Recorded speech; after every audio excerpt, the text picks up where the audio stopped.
이게 뭐 그런 말이 있습니다. 그 원숭이 길 뚫으려고 닭을 잡아 피를 보여준다는 말이 있는데 네. 지난번 사드 때는 우리가 닭이 됐던 것 같아요. 그래서 서로가 상대를 직접 때리진 못하지만 그 앞에 있는 놈을 때리면서 화풀이를 하거나 자기 쇼업을 하는 건데 이번 미중의 반도체 전쟁에서는 이건 대만이 닭이 된 것 같아요. 네.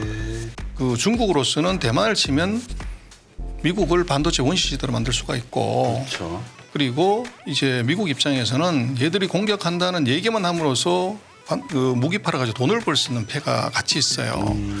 그래서 불안한 대만은 그럼 어떡하냐. 결국은 공장을 포트폴리오를 짜야 되는데 네. 미국에다 공장 짓고 일본에다 공장 짓고 독일에다 공장 짓고 이런 포트폴리오를 구성을 하죠. 네. 근데 그게 이제 변수가 뭐냐 그러면 네. 미국이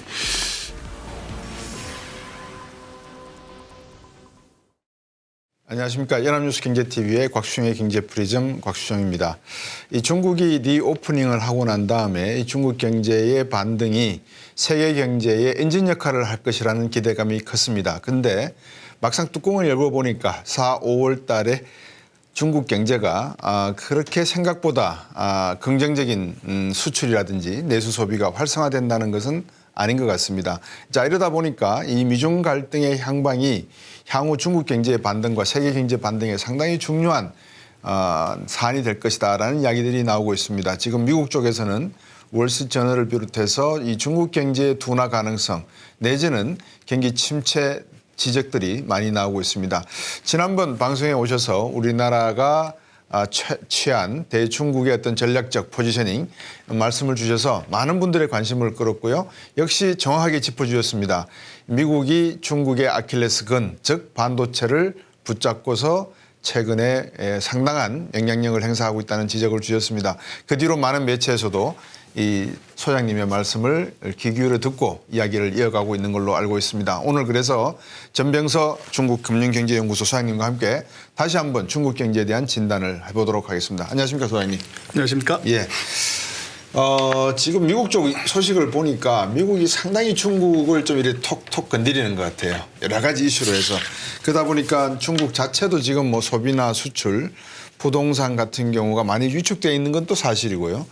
중국이 이제 두 자리 숫자의 성장률을 기대하는 것은 어렵다. 그렇다 그러면 최소한도로 잠재 성장률을 5%에서 6%로 본다면 적어도 한 4, 5%는 해야 되는데 0% 소리까지 나오고 있거든요.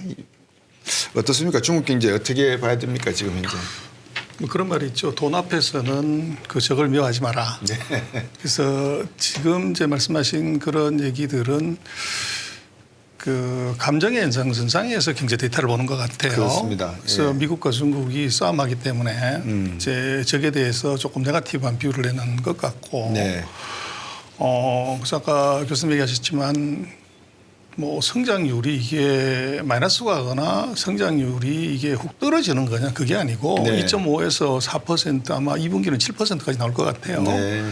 성장률이 높아지는데 그거가 이제 문제가 있다 이렇게 얘기하는 거는 조금 이제 그런 감정 섞인 분석인 것 같고 네.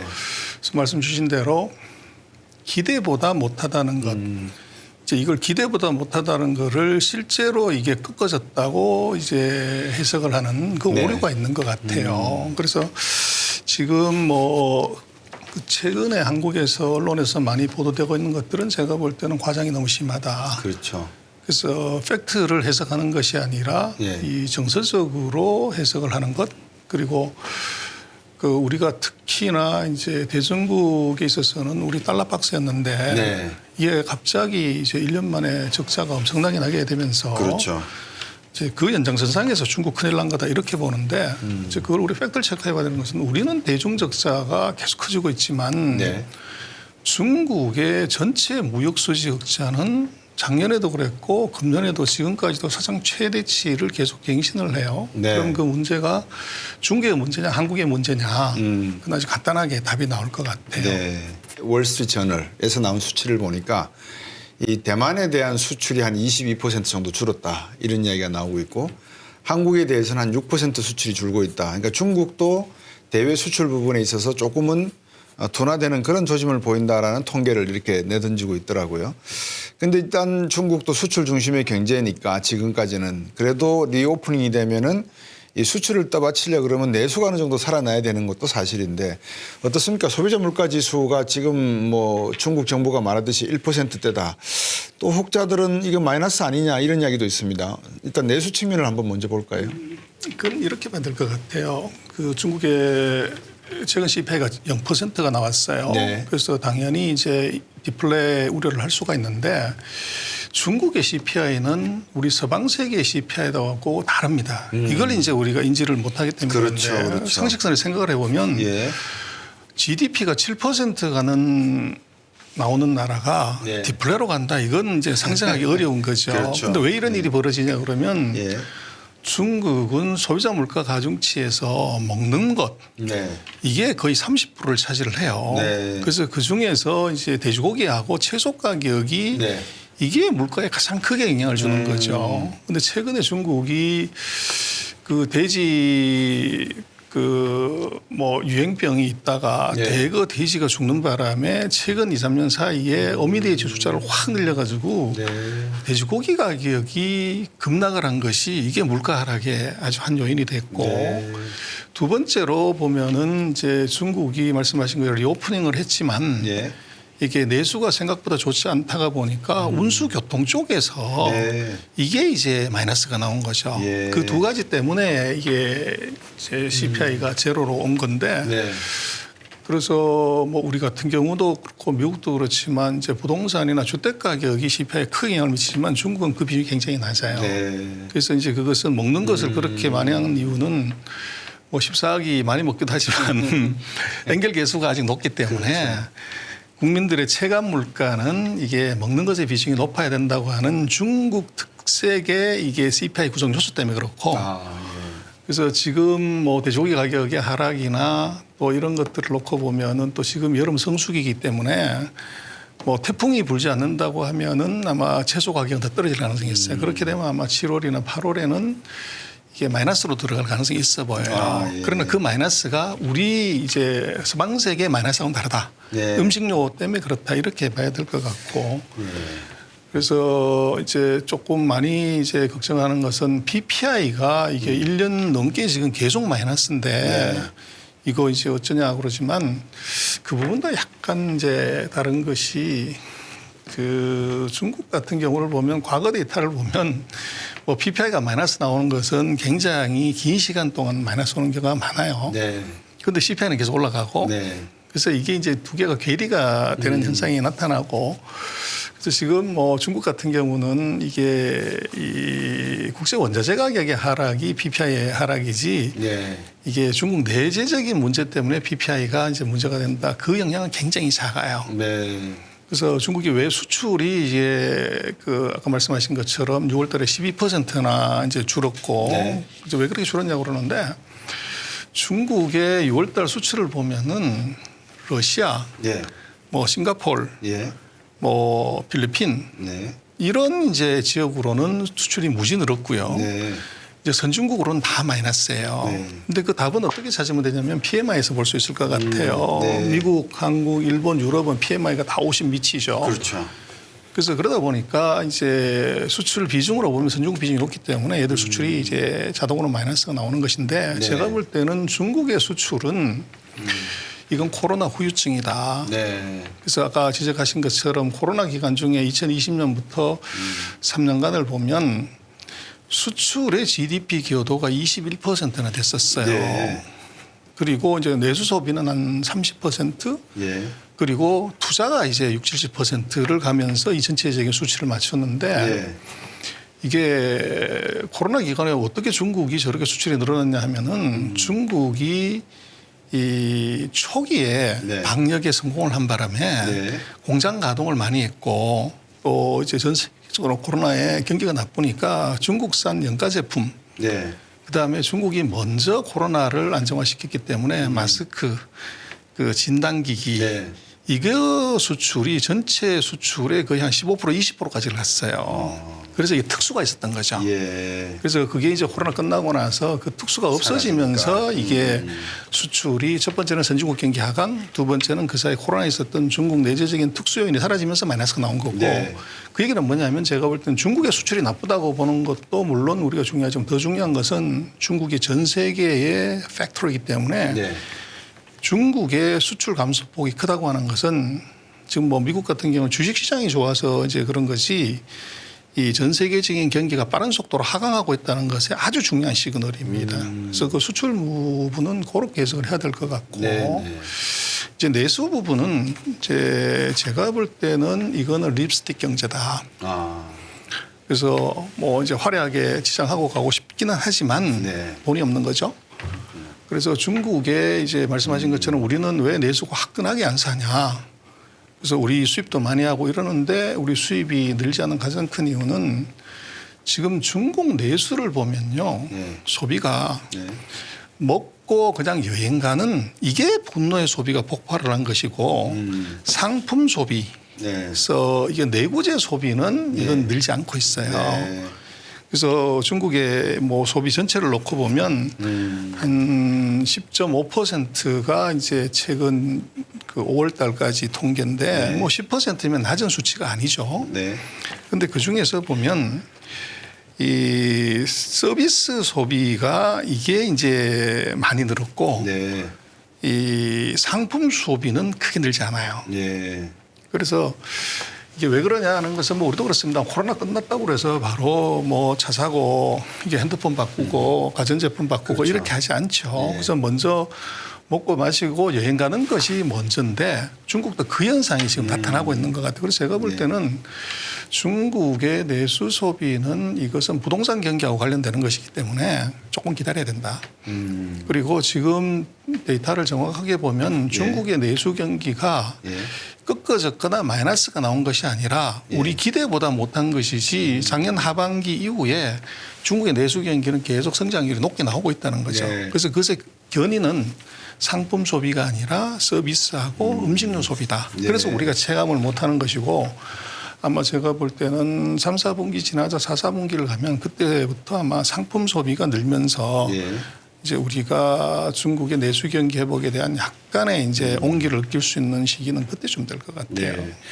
내구재 소비가 아직까지는 그렇게 폭발적인 소비세가 나타나지 않고 있어서 이게 어느 정도 하반기로 가면 조금 더 부각이 되면은 중국 소비가 살아나면서 성장에도 좀 영향을 줄 거다. 그래서 제가 볼 때는 중국의 지금 내구재 소비는 네.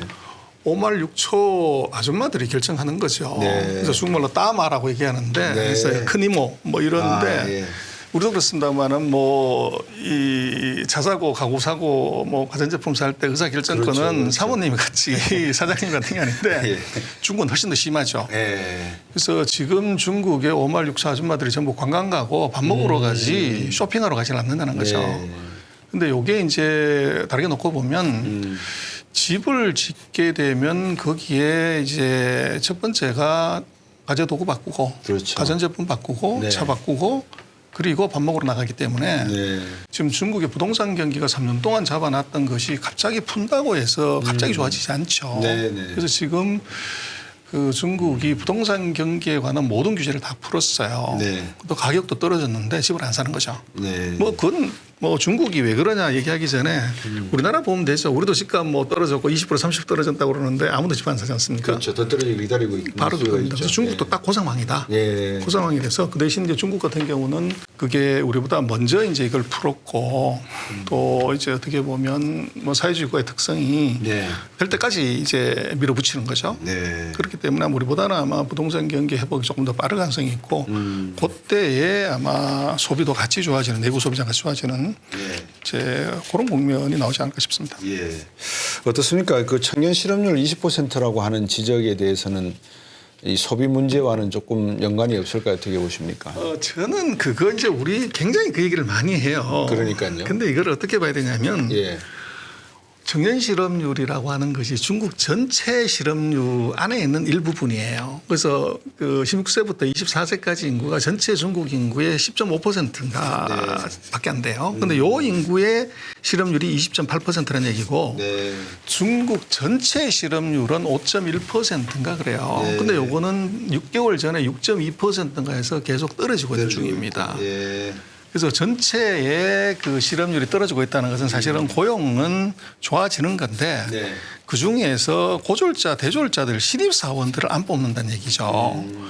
그런데 신입사원을 안 뽑으면 사회적으로 큰 문제가 될 거라는 것이 일반적인 상식이긴 하지만 그렇죠.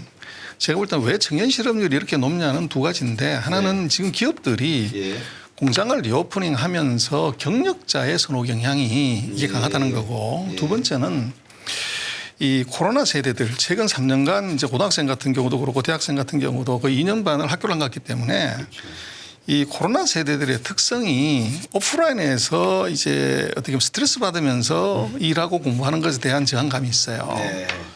그게 이제 하나 있고 어쨌거나 뭐 수치적으로 이게 20% 가까운 실업률이 있다 그러면 사회 문제가 돼야 돼요. 그리고 소비가 확 줄어야 되는데 이게 아닌 이유는 중국의 그 독특한 인구 구조에 그 변수를 하나 봐야 될 것 같아요. 그래서 40년 동안 얘기를 한 명밖에 안 나기 때문에 지금 중국의 MZ 세대들은 카드를 6개를 갖고 있는 거죠. 할아버지 할머니, 외할아버지 할머니, 엄마 아빠. 각각. 그래서 취직을 못했다고 하더라도 이 사람들이 이게 전혀 소비를 못하는 것이 아니라 오히려 이제 어른들의 이 구매력을 그대로 활용을 해서 쓰기 때문에 심각한 사회 문제거나 이것이 소비에 큰 충격을 준다거나 그러질 않는 것 같고 또 우리도 뭐 지금 우리도 청년 실업률이 그렇게 낮지 않지 않습니까? 근데도 뭐 신촌이나 연남동이나 이제 이쪽이 북적거리는 이유는 그 부모나 이제 보호자들의 경제력이 이게 지금 받쳐주고 있는 이제 그런 상황일 걸로 보여지는데 중국도 그 상황이기 때문에 청년 실업률이 높다고 해서 이게 큰 사회적인 문제가 안 되고 소비에 큰 충격을 주지 않는 이유는 저는 그 세 가지로 봅니다. 그 아까 따마 말씀도 주셨고 어떻게 보면 40대 50대 주부분들이 자녀분들에게 용돈을 주고 지원을 하면서 자기가 소비할 돈이 조금씩 줄어드니까 내구재 소비는 조금 딜레이 되면 부동산 경기와 함께 조금씩 딜레이 된다. 이렇게 이해할 수도 있을 것 같습니다. 근데 소장님 방금도 말씀을 주셨지만 서두에 왜 우리나라 언론과 서양 언론들이 이 중국의 이런 실업 문제나 물가 문제 리오프닝 이후에 기대했던 만큼 반등하지 않고 있는 모습에 대해서 걱정이라든지 격려의 목소리보다는 왜 자꾸 이렇게 옆구리를 쿡쿡 찌르는 듯한 이런 느낌의 기사들을 많이 써낼까요? 저는 중국이 자초한 거라고 보여집니다. 네, 그래서 자초했다. 그것의 의미는 뭐냐면 외교라고 하는 것은 사실은 부드러운 혀로 상대 아픈 곳을 찔러서 이걸 이제 신뢰를 얻어가는 것이 외교인데 중국이 최근 한 5년에서 7년 사이에 소위 말하는 늑대 외교, 전랑 외교, 자기 마음에 들지 않으면은 이제 막말하고 욕하고 이제 보복하고 이랬던 것이 전 세계 어떤 나라도 중국 좋아하는 나라가 단 한 나라도 없습니다. 그래서 엔티 차이나 차이나 포비아가 모든 나라에서 사상 최악이고 이제 이게 이 문제가 된 거죠. 그러다 보니까 제가 볼 때는 이제 서방 언론에서 중국에 관한 이제 많은 그 네거티브한 뷰의 전제는 이 독자들의 정서에 편승해서 기사를 쓰는 것 이제 이게 하나 있고 두 번째는 이 데이터 체크를 제대로 하지 않는다는 거죠. 아까도 제가 말씀을 드렸지만 실제로 중국의 내수 소비가 마이너스가 나왔냐? 그게 아니라 2%, 5%, 7%, 10%로 계속적으로 커지고 있고 그리고 이게 GDP 성장률 자체도 2%, 4% 아마 이번에 7%까지 나오는데 이거 싹 무시하고 이게 침체로 들어간다. 이제 그리고 성장률이 7% 나오는 데서 디플레가 나온다. 이거는 일반적인 상식에서 맞지 않는데도 그 데이터 체크를 안 하고서 어떻게 보면은 이제 분위기에 편승한 기사들이 많이 나오는 것 같고 그리고 제가 볼 땐 세 번째는 이제 뭐 이유가 깁니다마는 미국하고 유럽이 언론 싸움을 중국하고 했었어요. 그래서 기자들을 서로 추방하고 뭐 이러다가 보니까 그래서 중국이 예전 같았으면 미국이나 유럽 언론에 가장 먼저 정보를 줬다가 이제 미중 전쟁이 시작되고 나서는 미국 언론들이 중국으로부터 제대로 된 정보를 받는 게 없어요. 네. 오히려 더 브로킹을 해버리는 거죠. 그렇겠네요. 그래서 보면 월스트저널이나 파이낸셜 타임스나 뭐 이제 블룸버그 같은 데 오보를 많이 냅니다. 네. 그전에 중국의 인구가 줄었다. 그 보도 뭐 크게 냈는데 나중에 봤더니 팩트 데이터는 그렇지 않다는 거죠. 그래서 그게 이제 어떻게 보면은 카더라는 정보를 그냥 내더라도 네. 이게 나중에 사후적으로 체크를 잘 안 하니까 네. 오히려 지금은 제가 볼 때는 그 파이낸셜 타임스나 월스트리트저널 같은 그 미국이나 뭐 영국의 대표적인 금융과 관련되는 네. 언론의 뉴스는 조금 신뢰도를 낮게 봐야 된다. 그래서 결국은 이제 그런 언론들의 경우들은 금융시장에서 뭔가 돈을 먹어야 되는데 네. 중국은 저게 그림의 떡이거든요. 그렇죠. 들어갈 수가 없는 거기 때문에 그래서 어떻게 보면 이제 네거티브한 뷰를 많이 내는 것이 오히려 이제 관심도를 끌어올리는 그런 이펙트가 있는 것 같아요. 네. 근데 참 나쁘다고 생각되는 게 방금 말씀 주신 그런 전술이라 그럴까요? 그러니까 상대방이 지금 뭐 금융시장을 100% 안 열어서 충분한 금융 활동을 없다고는 할 수 없다고는 할 수 있지만 그렇다고 해서 상대방이 그 아픈 곳을 마냥 마치 위기가 곧 닥칠 듯이 이렇게 여론을 조성하고 잘못된 정보를 내보내는 거는 본인 스스로에게도 좋지가 않거든요. 어떤 면에서 보면은. 그래서 이제 뭐 그 지금 언론들이 다 이제 클릭에 만약에 목숨을 걸기 때문에 그래서 월화수는 중국 위기론 얘기하고 화수목은 중국 위험론을 이제 계속 얘기하는 그런 상태가 벌어졌는데 그래서 저는 중국이 아까 말씀하신 이제 왜 이런 서방의 언론에서 이런 매를 자초하냐 하는 것 그리고 우리하고도 뭐 최근에 일이 있었습니다만은 네. 외교부 대변인의 표현이 무슨 뭐 입을 닥쳐라, 뭐 불에 타 죽는다, 뭐 네. 이런 이제 험악한 말들을 그러니까요. 막 쓰는데 네. 저는 그걸 조금 다르게 해석을 하자면 중국은 그 단어들이 막말이나 쌍말로 생각을 하지 않는다는 거예요. 네. 그걸 찾아보면 외교부 대변이나 외교부가 지어낸 말이 창작이 아니고 베낀 겁니다.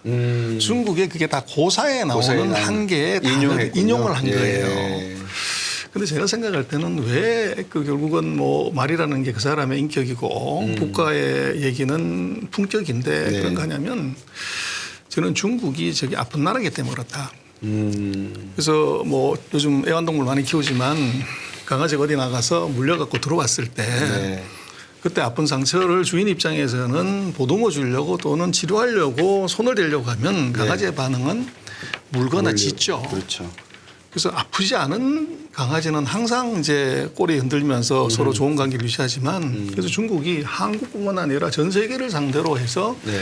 이게 막말하고 이제 무례함을 보여주는 것은 아프기 때문에 아픈 진짜 이유는 뭐냐면 우리도 뭐 최근에 겪었습니다만 중국이 대만 문제를 언급을 하게 되면 이제 쌍말하고 막말하고 막 나오는 거죠. 그래서 그 이유는 저는 뭐 조금 이상하게 들릴지 모르지만 전 세계에서 2차 대전 이후에 분단국가 두 개가 있다. 하나는 우리 대한민국이고 또 하나가 중국이라는 거죠. 예. 그러다 보니까 중국이 지금 인류 운명 공동체를 하자. 우리가 세계를 리딩하자 뭐 이러는데 1대1로를 통해서 180개 나라들이 모여서 이제 뭘 하자고 하는데 거기서 누가 하나 질문하는 거죠.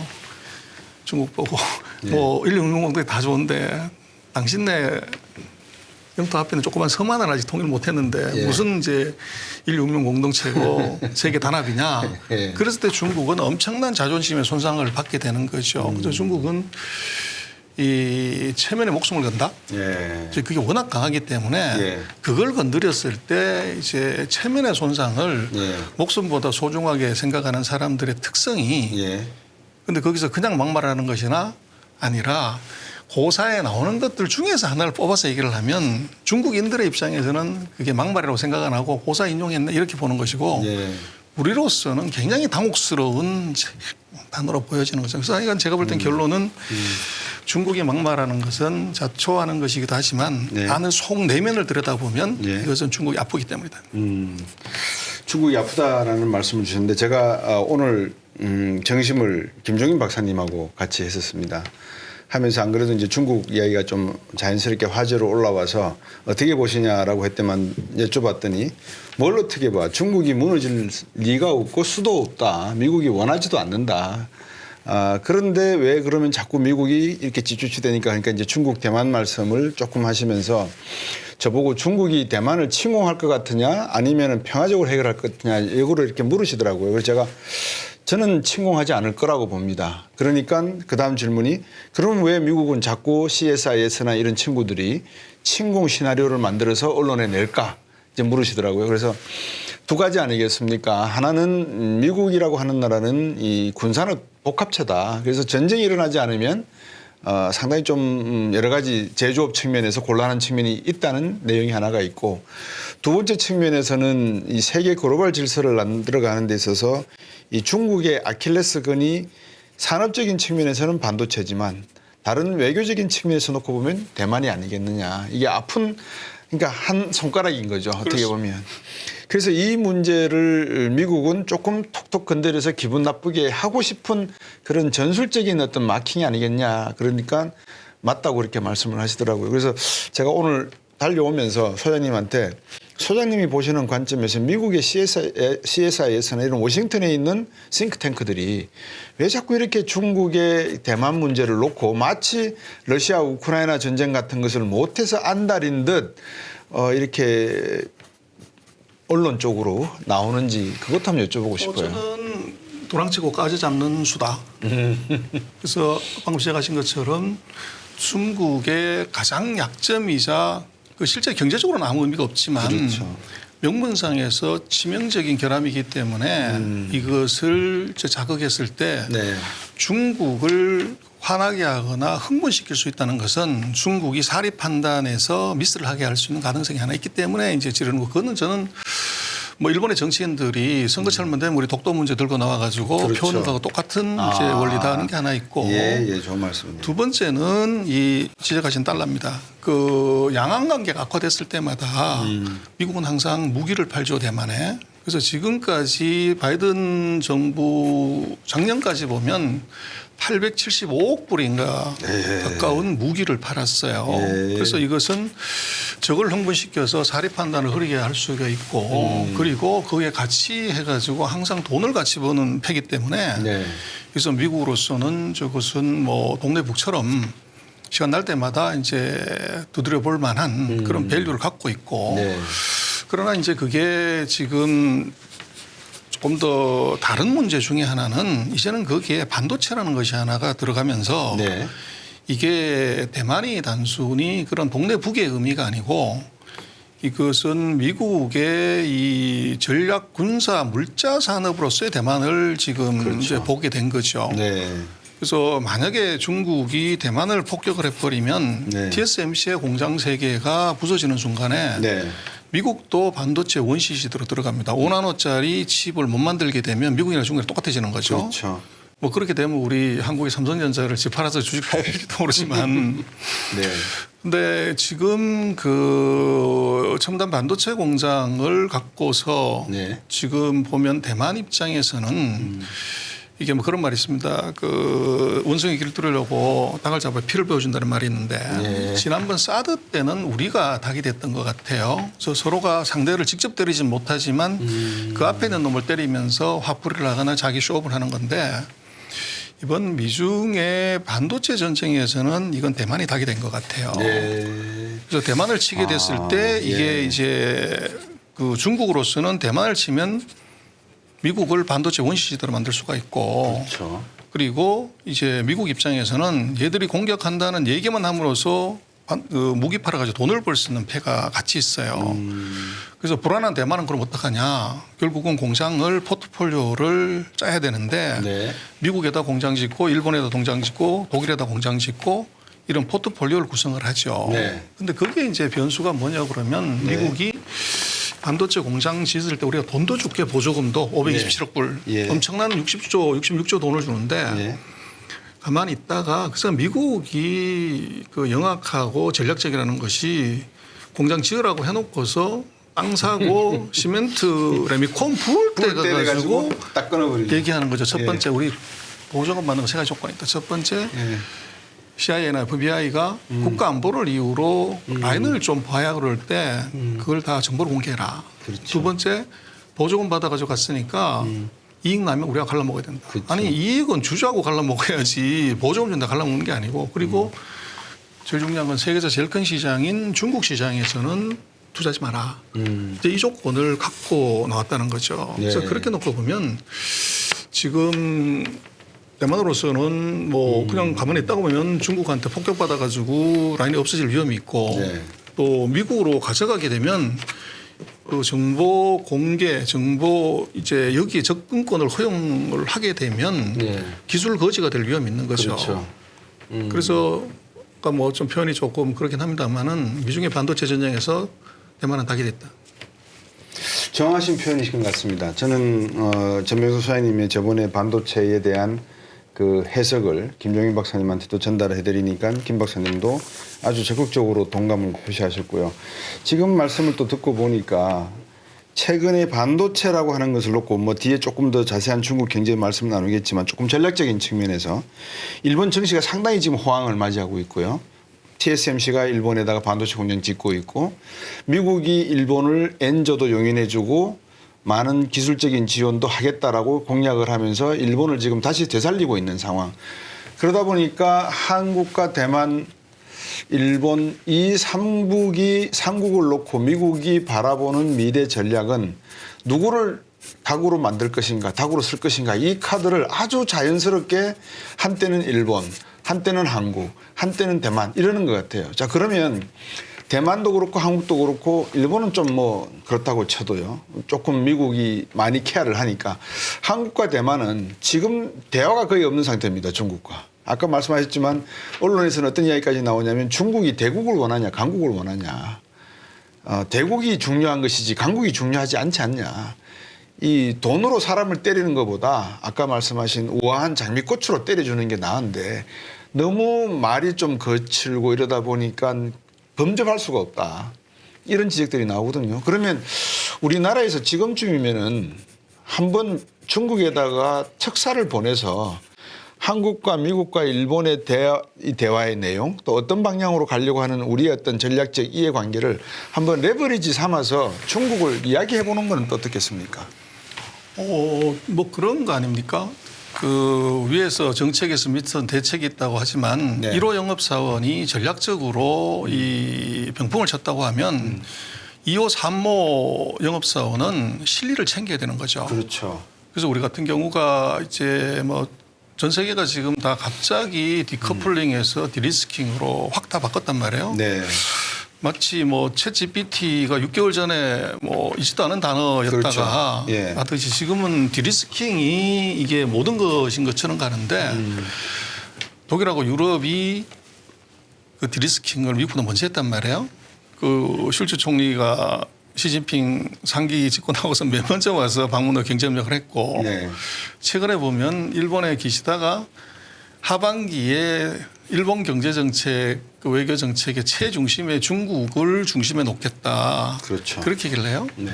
그리고 미국 마찬가지로 갑자기 뭐 단어로서는 어떻게 될지 모르지만 이게 넘버 뭐 3, 4가 연이어서 방문을 이제 엘랜도 직접 가고. 하는 것이라고 하면 이건 스탠스 바뀐 거라고 봐야 되는데 그렇죠. 그래서 우리 같은 경우는 아직도 계속 탈중국을 계속 얘기를 하고 있는 것이 이게 여차하면 그 중국의 입장에서도 맨 먼저 야 얘기 좀 하자. 우리 어떻게 이게 협력해서 좋은 결과를 낼까 하면은 그것은 이 평가받을 수 있지만 유럽이 다 이제 오케이 하고 미국이 와서 오케이 하고 일본까지 오케이 한 마지막 판에 우리가 가서 우리 같이 좀 친하게 잘 지내보자. 이렇게 하면 늦었죠. 그게 약발을 받기가 조금 사실 어렵죠. 그러니까요. 그래서 우리로서는 조금 전략적인 사고가 필요하고 또 뭐 결국은 실력이 뭐냐고 그럴 때 시력이라고 그러지 않습니까? 시력이 좋아야 이제 이게 실력이 있다는 게 그거는 통찰력이죠. 네. 그리고 트렌드를 읽는 눈인데 우리가 지금 중국과 미국과의 관계에서 변화가 네. 뭐 스펠링 뭐 두어 개가 다른 그 커플에서 이게 디리스킹으로 바뀐 것에 대한 조짐을 우리가 별로 체크를 못했던 것 같아요. 네. 그래서 어쨌거나 그건 그거고 지금 중국으로서는 좀 절절히 필요한 것들이 있어요. 네. 그래서 그것을 이게 언더 테이블에서 서로 협상하고 이러는 것들은 더 많이 해야죠. 그래서 재미난 것은 그 반중 정서의 그 강도를 보면 네. 그 피터슨 연구소가 20년 동안 정한 걸 보면 네. 중국을 가장 미워하는 나라가 일본입니다. 그리고 그다음에 아마 호주가 그렇고 네. 그다음에 스웨덴 네. 그다음에 미국 우리가 한 4등 정도 되는데 한국이 네. 근데 일본 같은 경우가 보면은 네. 우리보다도 더 중국에 대한 안티가 심한데 네. 뭐 며칠 전이죠. 일본의 기업인들 네. 그 게이다렌인가요? 네. 여기서 대거 네. 기업인들 방중 네. 경쟁 협력단이 갔어요. 네. 제가 볼 때는 이런 게 정말로 중요하죠. 그러니까요. 그래서 위에 그건 정치에서 뉴스에 또 안 나오더라고요. 그래서 정치는 뭐 치고받고 무슨 뭘 하더라도 그건 이제 사실은 명분이고 병풍이기 때문에 그렇고 우리도 지금 뭐 실제적으로 중국이 필요하는 기술 서비스 또 우리가 진출하고 싶은 아이템 이런 걸 갖고 대규모든 중규모든 네. 중국과 그런 협상 테이블 이거를 빨리 만드는 것이 이게 중요할 것 같아요. 명분 싸움을 하는 그러니까요. 것은 뭐 큰 의미가 없는 것 같고 네. 그래서 아까 잠깐 말씀하셨습니다마는 미국의 블링컨이나 옐렌이 왜 중국 왔냐 그랬을 때 이것은 그리고 중국이 항상 그렇게 얘기를 하죠. 야, 우리는 영어를 잘 몰라서 그러는데 디커플링하고 디스킹하고 무슨 차이가 있냐. 니들 얘기하는 건 여전히 우리 핵심 기술 봉사하겠다는 거 아니냐. 그래서 아무 차이 없는 것들을 갖고 왜 갖고 와서 이제 딴소리 하냐는 건데 그렇게 비판하고 이 싫은 척하지만 미국의 모든 방문을 지금 다 받아주고 있습니다. 네. 얘기는 뭐냐 그러면 제가 볼 때는 중국으로서도 얻는 게 있는 것 같아요. 14억의 인민들이 우리가 먼저 꿇어주는 것이 아니라 미국이 와가지고 우리한테 뭘 하자고 한다는 것 이건 엄청난 이제 효과가 있고 근데 뭐 늑대 같은 이 미국이 아무 실속 없이 그렇게 이제 면상 구기면서 가냐 처음 만에 말씀일 것 같은데 근데 제가 볼 때는 이번에 뭐 구체적인 얘기는 안 나왔지만 네. 옐렌이 갔다고 하는 것은 이건 돈 문제일 거고 그렇죠. 그래서 그 문제는 결국은 예. 지금 보면 재정적자 저렇게 많이 나고 부채 한도 뭐 올려야 되고 하는데 국채 계속 발행하려면은 그렇죠. 누군 이게 사줘야죠. 사줘야 되는데 지금 보시면은 아마 G7을 포함해서 미국의 우방들이 최근 1년 동안 일본하고 영국 빼놓고는 국채를 계속 팔아요. 네. 근데 그거를 안 사준다고 하면 미국 국민들이 사야 되는데 그러면 사실은 크라우드 아웃 이펙트가 생기죠. 네. 그러면 외국이 사주는 것이 최적인데 거기에 최고가 뭐 외환보유고 3조 1천억이 있는 중국이 그 대상이고 네. 그럼 중국한테 이걸 사게 하려면 뭘 해야 되냐 하는데 그게 제가 볼 때는 그 보복 관세를 낮춰줄게 25% 때렸지만 중국의 무역 흑자는 계속 늘어났고 실익이 없다는 네. 거죠. 네. 그리고 지금 미국으로서는 뭐 물가 낮추는 것이 최대 급선무인데 그렇죠. 또 3억 2천만 명의 거대한 인구가 쓰는 일상용품을 전 세계 최저 가격으로 홍보할 수 있는 나라가 중국 말고 있으면 그건 대박인데 그게 없단 말이에요. 네, 네. 그럼 이것은 실익이 없는 정책으로 가면 네. 보복 관세를 풀어주는 대신에 거기서 수출 증가 또는 이제 거기서는 무역 흑자분을 네. 이것을 채권으로. 채권을 사주는 바터 이것은 미국은 실리 또 중국은 봐라. 미국의 넘버 2, 넘버 3, 넘버 4가 우리한테 와가지고 고개 숙이면서 아까 작가님이 질문제도 보니까 옐렌 장관이 전신 허리를 굽히면서 인사해서 논란이다 얘기를 하는 것처럼 그렇습니까? 예. 이건 뭐 엄청난 사실은 이 홍보 효과가 사실은 있죠. 그래서 뭐 이번에 블링컨이나 옐렌이 왔다 갔다 하는 것은 그 신뢰와 명분을 서로 주고받은 게 아닌가 싶습니다. 그 방금 말씀은 시청자 여러분들께서 정말 전병수 소장님이 평소에 다른 데서 말씀 안 하시는 사실 그 분석의 최고의 본질을 지금 말씀해 주신 걸로 저는 이해가 됩니다. 다시 말씀드리면 제가 몇 번 다른 채널에서도 말씀을 드리는데 겉으로는 미국과 중국이 싸운 것 같지만 절대 싸우지 않습니다. 그거는 여러분들께서 그런 뉴스를 듣고 미국과 중국이 정말 전쟁하려나라고 생각하시면 그거는 영어로 표현하면 보나파이드 또는 나이브, 순진하다 이렇게 생각이 들고요. 두 국가는 서로가 취하려고 하는 이해관계를 분명히 서로 이야기하고 있다. 우리는 전략적으로 그 내용을 알아서 실리를 챙기는 게 우리 경제에 도움이 된다라는 말씀을 드렸고 우리 전병서 소장님도 그 면에서는 아주 중요한 점을 또 지적을 해 주셨습니다. 말씀이 나왔고 놓고 보니까 한 개만 더 여쭤보고 다음 주제로 넘어갈까 싶습니다. 투자 측면에서 놓고 보니까요. 그러니까 중국도 팬데믹 기간 동안에 미국 부채를 1조 3천억 달러 들고 있다가 8천억 달러로 확 줄여버렸더라고요.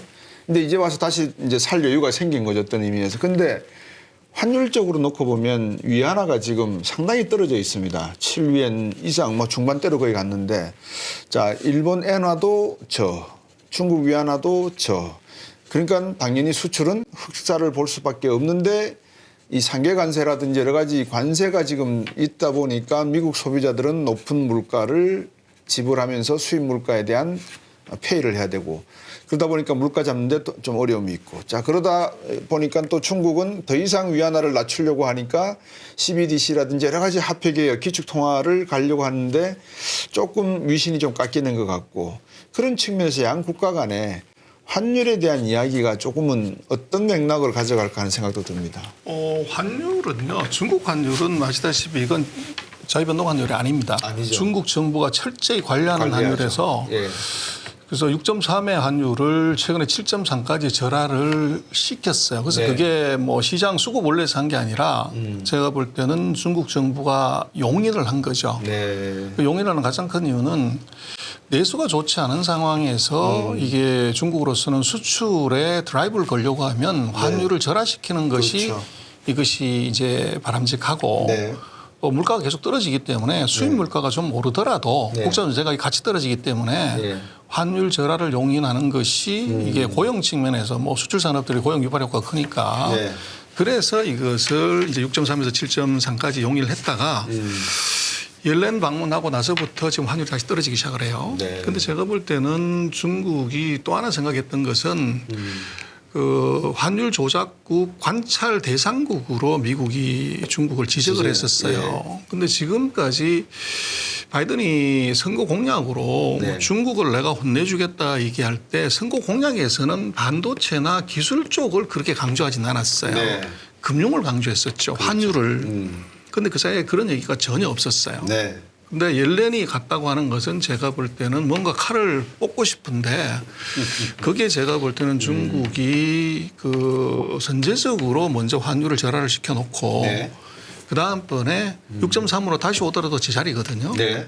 그럼 자기네 경제는 큰 충격이 사실 충격이 없는 없죠. 거죠. 예. 그래서 그런 영악함이 거기에 있었던 것 같고 네. 그래서 아직은 중국은 환율이 이게 시장 환율이 아니기 때문에 이것은 정부가 전일 종가에다가 복수통화 바스켓에 이게 20몇 개를 썼기 때문에 그 가중치를 알 수가 없어요. 네. 그리고 그거 플러스해서 이 민은행이 경기 대응요인이라는 알파요인을 또 갖고 들어가는 거니까 얼마든지 이게 하루에 2%이 레인지에서는 절상절하를 마음대로 할 수 있는 구조예요. 그렇군요. 네. 어떻게 보면 가장 안정적인 환율 정책이면서 방금 말씀 주셨다시피 이 중국의 상술이라 그러면은 조금 낮은 단계의 표현이지만 경제 정책하는 분들의 그 두뇌 싸움은 어떻게 보면 미국 옐렌 장관이나 파웰 연준 의장의 머리 꼭대기에 올라가 있는 듯한 느낌도 저는 가끔 받습니다. 그러니까 이 중국이 이 중국 상인에 대한 어떤 그 철학이나 가치가 미국 사람들이 가만히 바라볼 때 이거 함부로 하다가는 우리가 오히려 코베이겠다라고 생각을 할 것이고 근데 중국은 트라우마가 있지 않습니까? 이 G7 국가 저번에도 말씀을 드렸습니다만 놓고 보니까 캐나다를 제외하고는 청나라 말기에 들어와 가지고 온탕 분탕질을 다 하고 일본은 뭐 진짜 만주까지 먹고 다 그런 일을 했던 나라들이라서 함부로 마음을 열고 문을 열어서 마음대로 다 들어오시오 하기에는 상당히 위험한 상황 생각을 할 수밖에 없지 않겠습니까? 그죠? 그런 와중에 시진핑 주석이 몇 번의 정책을 이렇게 말을 바꿨다 그러나요? 소위 말해서 이제 최고 지도자가 뭐 제로 코비드 다음에 풀겠다. 하도 저항이 심하니까 풀겠다 그랬다가 또 2022년 중반인가요? 공동부유 말씀하셨다가 민간경제 활성화를 먼저 우선시하겠다. 그래서 뭐 누굽니까? 마윈도 풀어버리고 나중에는요. 그러니까 이런 점을 놓고 봤을 때 시진핑 주석의 조급함이라 그럴까요? 좀 정책의 변화라는 것은 최고 지도자의 조급함이나 인민이 자신의 위상에 어떤 생각을 가질까에 대한 불안감 이런 것도 미국이 앞으로 이렇게 보고 있지 않을까 하는 생각도 들어서 여쭤봅니다. 뭐 이제 그게 충분히 있는데요. 네. 그래서 이제 조금 정리를 해봐야 되는 것은 공동부유라고 하는 것은 1년짜리 정책이 아니라 2049년까지 그렇죠. 가는 이건 30년 정책이기 때문에 네. 그걸 이제 1, 2년치를 갖고서 평가하기는 어렵다. 이제 그런 측면을 좀 볼 필요가 있을 것 같고. 네. 그다음에 코비드 19 같은 경우는 네. 그걸 왜 전 세계가 다 풀었는데 중국만 마지막까지 안 풀었냐 하는 것은 그건 정권 교체기에서 그 정치적 이익이 컸기 때문에 안 푼 거죠. 네. 그래서 제가 볼 때는 왜 갑자기 이걸 풀었냐 하는 것은 축구공 때문에 그랬던 것 같아요. 그래서 이게 아이러니하게도 월드컵을 중계를 하면서 네. 거기서 중국은 다 봉쇄를 했는데 월드컵을 보고 있는 그렇죠. 이 중계석에 있는 뭐 전 세계 모든 사람들이 마스크를 안 썼다는 데서 거기서 엄청난 이제 멘붕이 오게 되고 근데 이것은 결국 다케투스 함정으로 가는 거죠. 우리가 쏘갔다. 그래서 갑자기 푼 것은 제가 볼 때는 그 이유가 정부에 대한 신뢰 문제가 있었던 네. 것 같아요. 그래서 네. 뭐 중국도 제가 볼 때는 이게 그런 그 정부의 신뢰 문제가 있기 때문에 더 경제 문제에 올인할 것 같아요. 네. 그래서 이거 풀면은 경기 좋아질 거야. 이렇게 얘기를 했는데 물론 나빠지는 건 아니지만 기대보다가 이제 나쁘다고 하는 것은 어떤 리스크가 있냐면 제가 볼 때는 지도자의 용인술에 관한 의구심으로 이어질 것 같아요. 네. 그래서 지난번 총리는 이제 리커창 총리는 네. 사실은 시진핑 주석과는 라이벌 관계죠. 그렇죠.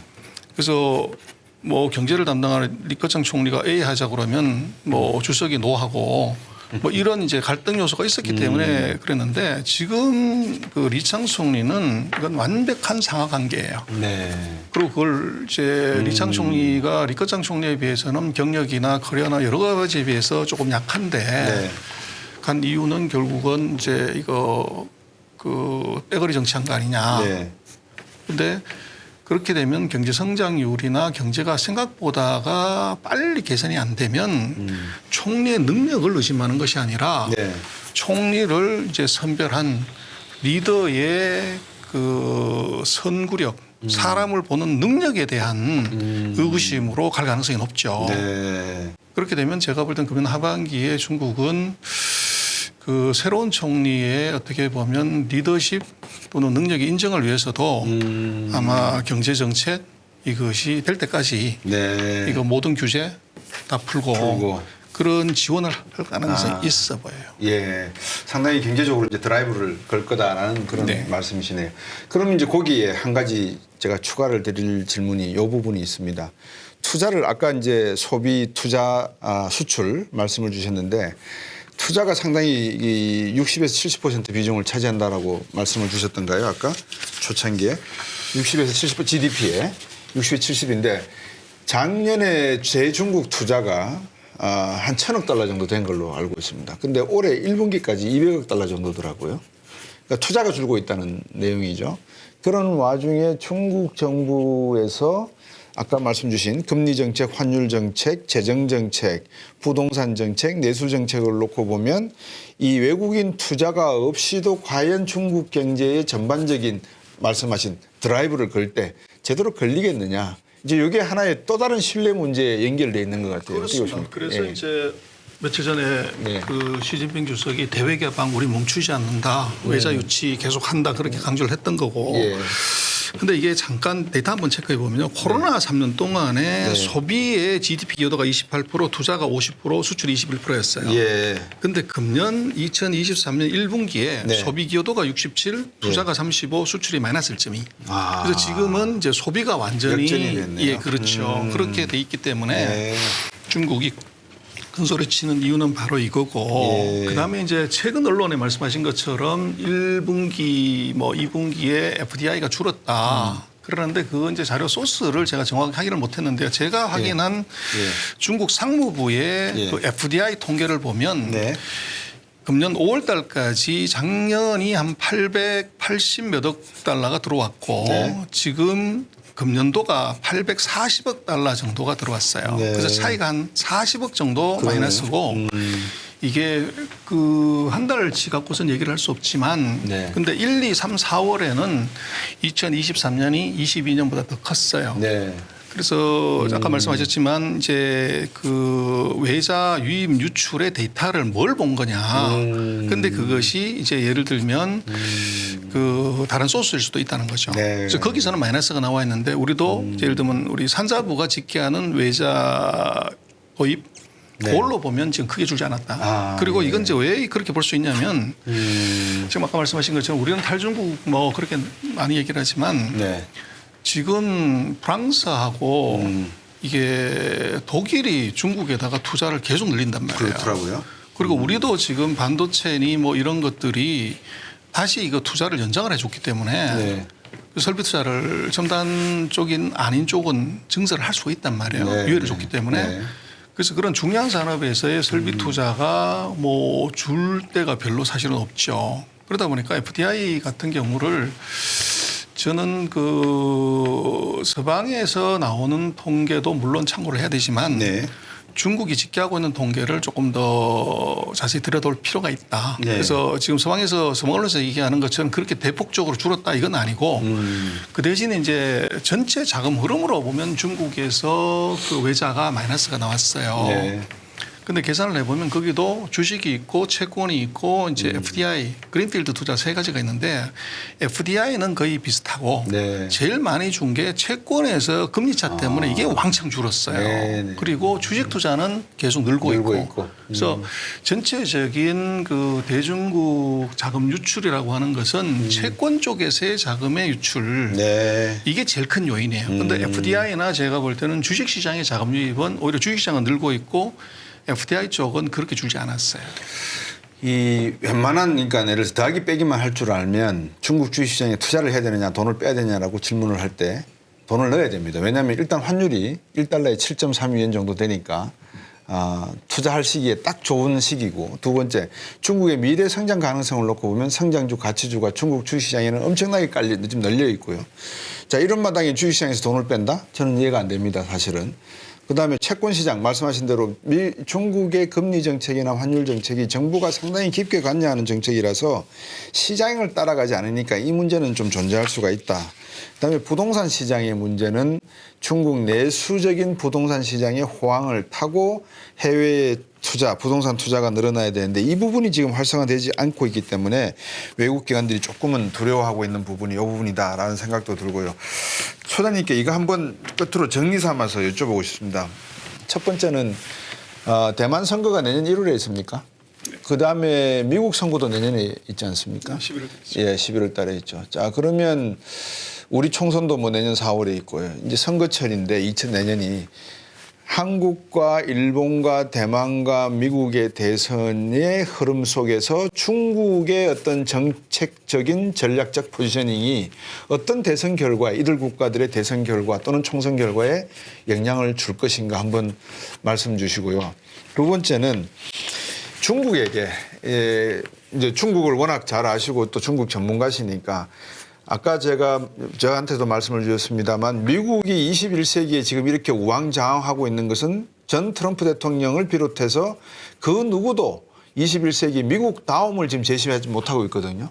강국이었습니다. 대국이었고. 근데 대국은 이제 중국이 하나의 경쟁자가 나타났는데 강국 이미지만 가지고는 미국이 존재할 수 없다고 저는 봅니다. 자, 그러면 중국 입장에서 아프리카나 많은 국가에다가 돈을 투자하고 중동 국가에다가도 돈도 투자했는데 말 안 들으면 겸손함이나 아니면은 다른 방향으로 이 문제를 푸는 것이 아니라 어떨 때 보면 돈봉다리를 들고 야, 왜 돈 안 갚아? 그러면서 얼굴을 찰싹찰싹 때리는 그런 기분도 들거든요. 그래서 중국 정부에게 소장님께서 앞으로 방금 조금 전에 말씀을 주셨습니다만 이런 방향으로 한번 대국다움을 보여주면 어떻겠냐 하는 그 말씀도 같이 한번 주시면 마지막으로 어떨까 싶습니다.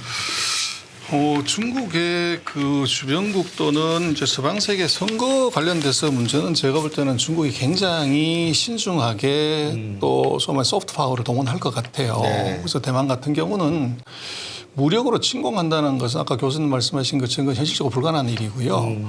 그 대신 아마 먼저 그보다 더 쉬운 것은 지금 이제 반중 정부인 민진당을 대체하는 그게 국민당이든 아닌 제3당이든 네. 친중의 성향이 강한 정부로 교체하는 것이 중국 정부로서는 제일 급선무고 네. 또 지금 돌아가는 상황을 보면 대만도 경기가 나쁘기 때문에 그렇죠. 그 친중의 성향이 강한 정부가 들어설 가능성이 있어요. 네.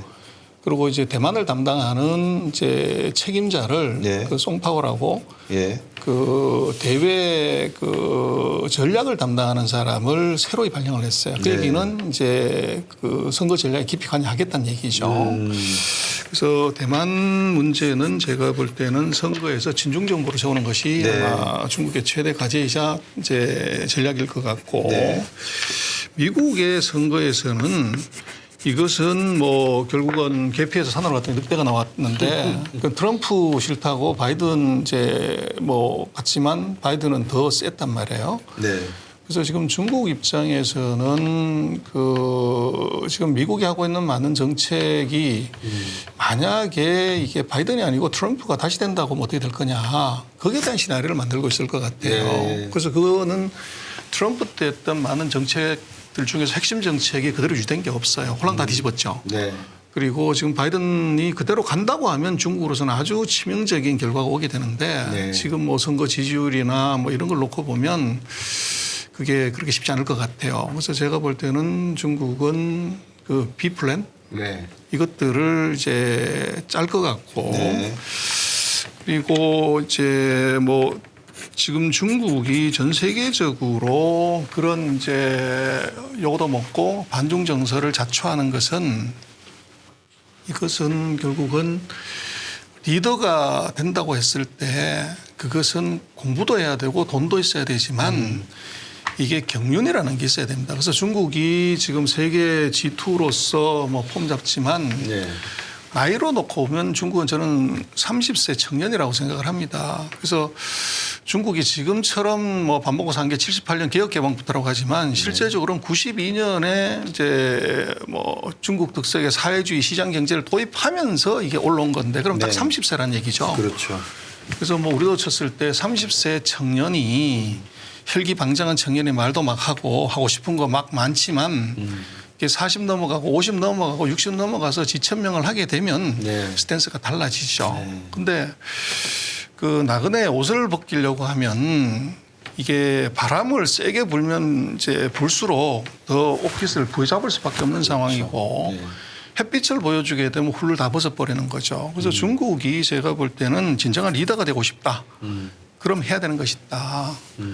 이것이 주변국에 더 많이 베풀고 그렇죠. 더 많이 봉사하고 헌신하는 것이 진정한 리더십이지 네.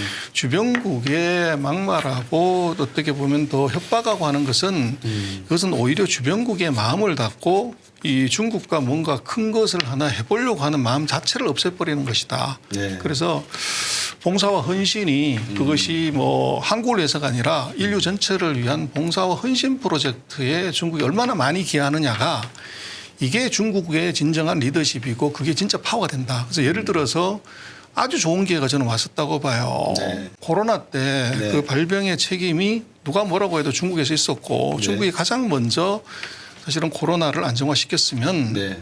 전 세계가 그렇게 마스크 때문에 난리를 쳤고 이게 뭐 열 측정기부터 시작해서 네. 이것 때문에 난리가 쳤을 때 만약에 중국이 네. 코로나 발병했을 때 뭔가 싸지 않습니까? 네. 전 세계에 마스크는 다 공짜로 줬다. 전 세계에 열 측정하는 것들 그거 자기는 이미 BEP 손해분기점 다 넘겼는데 네. 그걸 만약에 전 세계에 특히 뭐 선진국은 빼고 네. 이 에머징 마켓에만 공짜로 줬다 그러면 중국에 대한 세계의 그 시선 또 뭐 신뢰도는 지금하고는 그렇죠. 굉장히 다른 그림으로 갔을 것 같아요. 그래서 결국은 저는 그 리더십이라고 하는 것은 지금 중국에 어드바이스 한다면 봉사와 헌신이다. 네. 시청자 여러분 어떻게 들으셨는지 모르겠습니다. 2차 세계대전이 끝나고 알버트 슈바이처 박사를 미 상원 하원 본회의장에 초대를 해서 한 말씀 부탁을 했습니다. 알버트 슈바이처 박사에게 물은 것은 20세기 미국이 2차 세계대전의 승전국으로서 어떤 태도를 가져가야 되느냐에 대한 질문이었습니다. 한 단어였습니다. 겸손하라였습니다. 승자일수록 더욱더 겸손하고 주변과 이웃을 보살피고 살피라, 이 조언이었다고 합니다. 오늘 전명수 소장님께서도 주신 말씀이 중국이 진정한 대국 또 진정한 강국이 되려면 봉사와 헌신의 정신으로 겸손함을 갖추어가는 모습을 기대해 봐야 된다라는 말씀으로 오늘 말씀 가름하겠습니다. 박사님 감사합니다. 고맙습니다. 네.